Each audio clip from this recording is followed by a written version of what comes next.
When many think of Vegeta's pride, they think of the one time that Vegeta had the upper hand on the one and only Cell. An imperfect or semi-perfect Cell at this point, but let's be honest, everything beyond perfect Cell was imperfect. An semi-perfect Cell that Vegeta had beat. A massive power that was absolutely demolishing every single Z fighter and demolishing every single power that anybody would even have at this moment in the universe. Or at least that's what we thought and that's what we knew at the time. Vegeta was whooping on Cell, destroying him. The prideful Saiyan warrior, the prince of all Saiyans, now on top of the throne once again. But he decided that he would let Cell become perfect. Now this was probably the most prideful thing that most of you remember on Vegeta's side.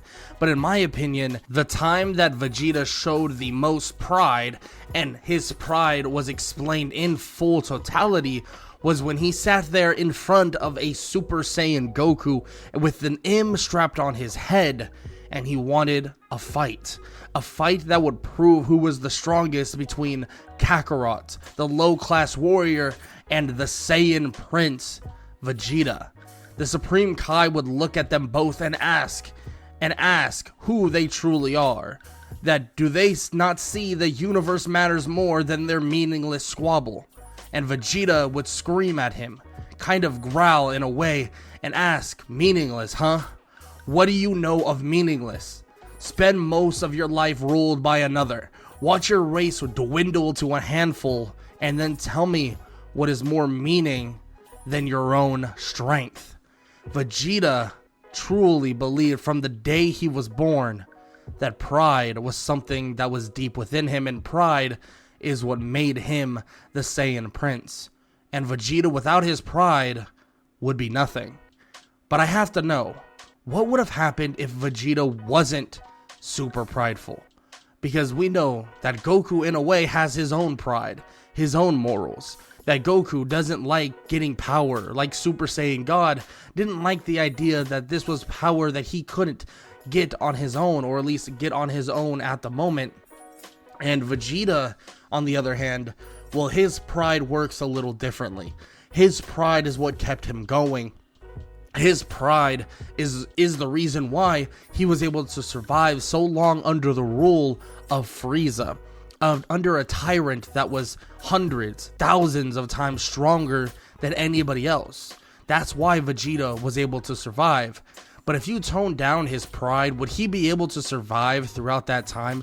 Would he be able to survive under the rule of Frieza? Maybe he would even be in a better position. Well, let me tell you what I believe. Vegeta would survive throughout the time while under Frieza. I think he might even benefit from the fact that he wasn't as prideful as before. He would know that he needs to utilize the benefits that Frieza gives him and utilize them to its fullest. If that means any training facility, if that means any ability to heal, well, he needs to pick and choose his battles very, very wisely. And his pride, or at least a little bit less of it, making him not extremely prideful, well, that would allow him to make choices a lot better. And throughout this time, he could easily get along, not necessarily along with Frieza, but along with the other people near him. Now, what would happen when he arrived on planet Earth? Well, there is a world that Vegeta actually decides to team up with the Earthlings and Goku. Now, would that be 100% the case at the very end of it all? His pride for fighting might restrict him and might not allow him to do such a thing, which might be in the ballpark of what I believe, but in a way you could argue that Vegeta would consider working with the Z fighters. I mean, that would be far more beneficial, especially when knowing he needs to take on someone like Frieza. And that's the same thing with Nappa. There's a good chance he decides not to kill Nappa, and that gives them another Saiyan warrior to actually utilize in the fit of training. Now, with all that said, pride, a lot of the pride that Vegeta holds, did restrict the amount of training he wanted to do even before meeting Goku and the Z fighters. With all that gone, Vegeta would be probably slightly stronger. But I mean, with kind of warriors to train with that aren't really that strong, Vegeta wouldn't get the fruitfulness that he would have gotten if he was going against someone like Goku, someone that could match his power with the Kaioken. But now, with all that said, let's talk about Frieza. Let's talk about the Frieza or the Namek Saga. Now, this is where things do change quite a bit. Vegeta, being a lot less prideful, would definitely take the help of the other people, or the Z Fighters and the Saiyans, and, well, this would benefit all of them greatly. Now, does this mean Vegeta is in a better position to kill Frieza? Well, probably not. I could see Vegeta possibly actually wounding Frieza to a certain degree, maybe injuring Frieza to a certain degree, because he would go in for the kill very quickly against a first form Frieza. But everything beyond that, Vegeta would still fall behind and fall short against a final form Frieza. But still, with falling short on a final form Frieza, Goku would face off with Frieza, an arguably weaker version of him, and when the Super Saiyan would awaken, well, Frieza would be toast. Frieza would be gone. And even if Frieza still lives and arrives on Earth once again, he would be sliced up by the future version of Vegeta's son. Now, with all that said, where do things change here on out, going into the Android Saga and so on? Well, Vegeta actually left to become a Super Saiyan. In my opinion, you have 3 years of training. If Vegeta doesn't leave and decides to train with Goku, or train with someone that is of pretty high strength and pretty high power level, Vegeta's training would be even more fruitful, and that would even kind of shift over to Goku. Now, with that said, Goku's power would continue to rise more and more, and I think this would accelerate the heart virus issue that he would eventually come across, and Goku would be cured of the heart virus a little bit sooner. Of course, he would forget to take his pills and stuff like that, because that's a Goku thing to do. But luckily enough, in this regard, if Goku actually has the heart virus or the heart attack earlier on, he could be cured earlier on, and everybody will be fit and ready for a fight with the androids. And this includes a Super Saiyan Vegeta. Yes, some may argue that a Vegeta on his own would have gotten Super Saiyan quicker, but just because of the environment and the stress he put his body through. But in my opinion, that's not the case. If he was training with Goku, maybe with Gohan, with Piccolo, in gravity, and so on and so forth, he would have benefited far more than anything else. We've seen that training with an actual training partner benefits you way more than training on your own. So this version of Vegeta, this version of Goku, the version of Gohan, all of them are far stronger. Maybe even Gohan would have accessed Super Saiyan, just not being able to fully control it just quite yet, but it has accessed it as well, putting them far ahead of schedule than ever before. And the death of the androids would be imminent. It would be a pretty simple process, and arguably enough, Androids 17 and 18 would have their hands full with a Super Saiyan Goku, Super Saiyan Vegeta, and a possibly Super Saiyan Gohan. This fight would be relatively close, but I could see the Saiyan Prince and the low-class warrior by the name of Son Goku actually pulling it out, maybe killing them, maybe defeating them, or just all of the above. Now, if we talked about them getting absorbed by Cell, it would be a different story. Now, we know that Cell is an absolute issue. No way you can spin it, or every way you spin it, Cell is an issue. And if that's the case, and one of the androids does get absorbed, a Vegeta that goes into the hyperbolic time chamber with Trunks, his future son, would be even stronger, in my opinion, than a Goku or Gohan coming out. Now, that might sound a bit outlandish, but I want you to think about this. This Vegeta has trained with both Goku and Gohan, trained with both of them, learned from Goku about his knowledge of Super Saiyan, and they've both blended their knowledge and fighting tactics in terms of Super Saiyan to a large degree. He knows that he needs to go master Super Saiyan in the time chamber, and we all know that in the hyperbolic time chamber, Vegeta refused to train with Trunks. Refused. Now imagine a not so prideful Vegeta, a prideful or a toned down pride Vegeta goes into the room of spirit and time with his son or future son, and they fight, spar, and train all the way for an entire year. This Vegeta that comes out would be far, far stronger than the one we know as Super Vegeta, the one that was dominating a semi-perfect Cell.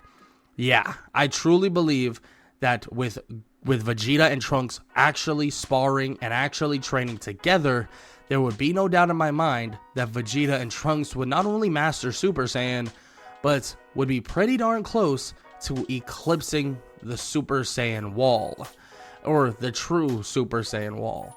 Now, would they do that? Would they access Super Saiyan 2? Most likely not. I feel like that is a crazy leap to take, but as always, and like I've been saying this entire time, when you train with others and you combine knowledge and you kind of combine your faults and also your positives, we've seen how beneficial this is. We've seen how beneficial it is when Goku and Vegeta train together. It's amazing. So a Trunks that is way stronger than Gohan, because obviously he has Super Saiyan already and he's already pretty powerful in himself, go in with a Vegeta that has Super Saiyan already and understands how Super Saiyan works. A year in the time chamber would be absolutely insane. It would allow them to grow dividends, and this would make for a fight with Cell very, very simple. Now, semi-perfect Cell, if it is semi-perfect Cell, would perish. There is no world that this version of Vegeta wouldn't obliterate and kill Cell as quick as possible. Or he would even allow Trunks to defeat and kill Cell to kind of avenge his previous timeline, the timeline that is under siege and defeated entirely, more or less. But that version of Vegeta, like I said, very similar into the very beginning, without the pride that he normally has, he wouldn't allow Cell to go perfect, killing him and erasing whatever is left. And yes, this does turn into a bit of an issue in terms of having one leftover android, but that android would be Android 18. And that wouldn't be too bad because we know that Android 18 does fit in terms of everything else, in terms of, well, the whole society and her turning over a new leaf. And maybe there's an argument that Android 17 would eventually be revived when they do revive everyone with the Dragon Balls, because all of that would still happen. In my opinion, Goku and Gohan, obviously they don't know if Vegeta is going to get the job done, so they would go into the hyperbolic time chamber, train, come out, and they would be extremely powerful as well. But with all that said, Dende would still arrive on Earth, and so on and so forth. And there we have a long time skip all the way to Majin Buu. And there is no doubt in my mind that this long time skip would benefit Vegeta and Goku the most. They would be training, fighting, and brawling with each other as much as possible. And one after another, they would prove who was stronger. Sometimes Goku would get the leg up.